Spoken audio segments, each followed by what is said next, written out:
welcome back to the channel. Thanks for being here. The general is available and here.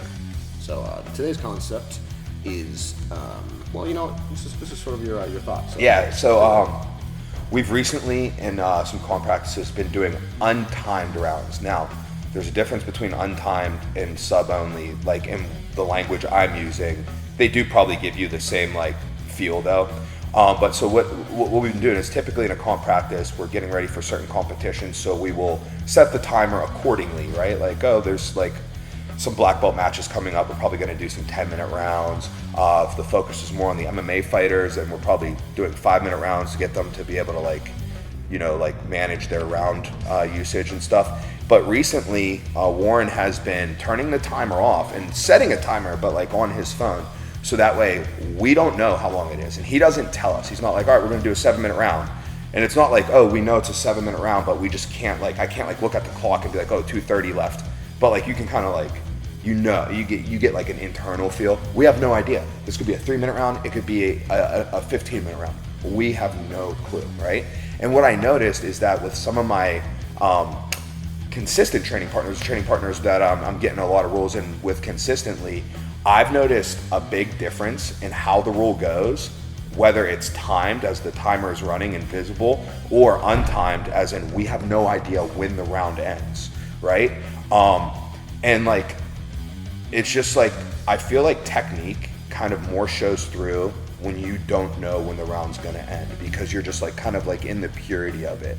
And what I've noticed is that like maybe some of my training partners are playing like a tactic game, and they're all, and these people I'm talking about, they're all competitors, so working on their tactics is absolutely part of what they are doing. So I'm not saying that it's wrong when they are doing it, but I can kind of tell like, and I was surprised by it, that like if it's a 5-minute round and the timer's on and you know there's 5 minutes, like you go into it knowing it's a 5-minute round, they go at like a certain pace and a certain cadence, right? It's like you kind of like budget your energy would be a great way to think of it.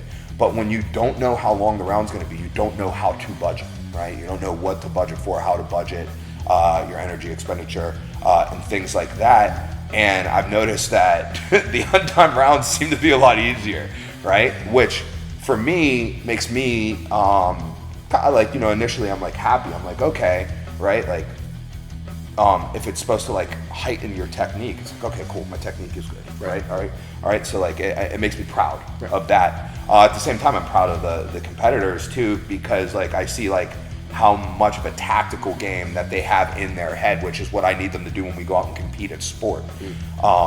So there's that aspect of it. But like the funny thing is it could just be a 5-minute round, but just not knowing if it is or not had like a huge dynamic change, right? And I noticed that after rounds with people where we would be equally tired, or maybe I potentially could be even more tired, I was significantly less tired than them on the unknown time rounds.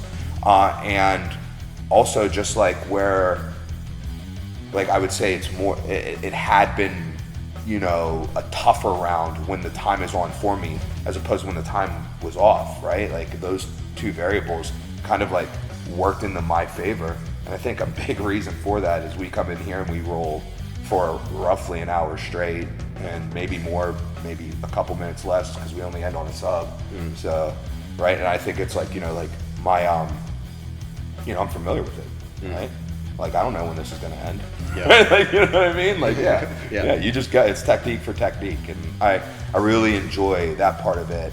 Now I don't want to seem like I'm like out on like tactics and stuff, because I'm super into that, because that is my profession. Like I'm a coach in this of the sport as well, you know. So like, but it was just, I thought it was unique, and I really like you know, it's something that got me pumped up, and just something that I didn't really think of prior to this going down. Yeah. So if rolling for like a straight hour seems like a daunting task to you, maybe give it a shot. You know, maybe pull one day a week if you can manage it, or maybe one day, whatever. Yeah, even one day a month or whatever. Right?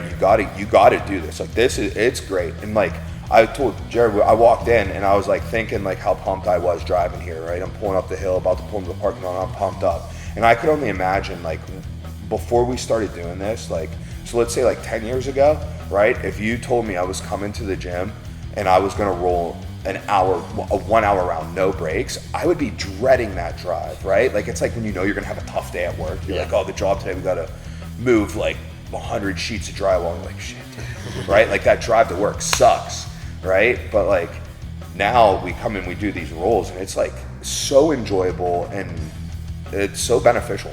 You know? Yeah, for sure. Yeah, no, I feel the same way. So let us know what you think. If you can roll for an hour, go out and do it. If you can't, go out and do it anyway. Yeah. So here goes the thing: you can't. You just do it.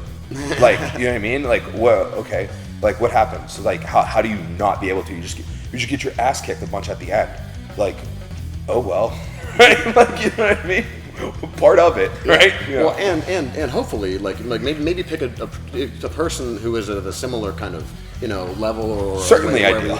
And so then you're both going to be at the same level of time as you progress, hopefully. Yeah. As you learn to like not expend all of your energy, in the first minute or two. Or do it with like one of your like closer buds, so that way the hate that you have for them can pull you through the dark times.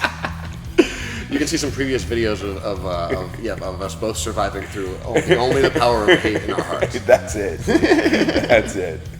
And also see the talking shit video. Bro, dude, there's almost every submission that you get me with while I'm in it, I contemplate dying. I'm like, dying might not be that bad. Right? At least I won't have to look at him.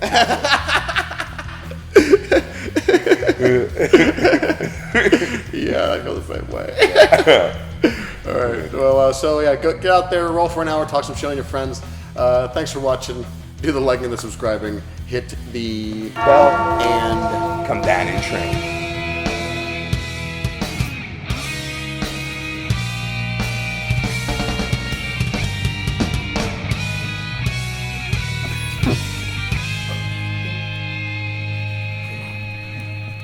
So this is the the effect of like doing the yeah, gotcha. Yeah. All right, ready?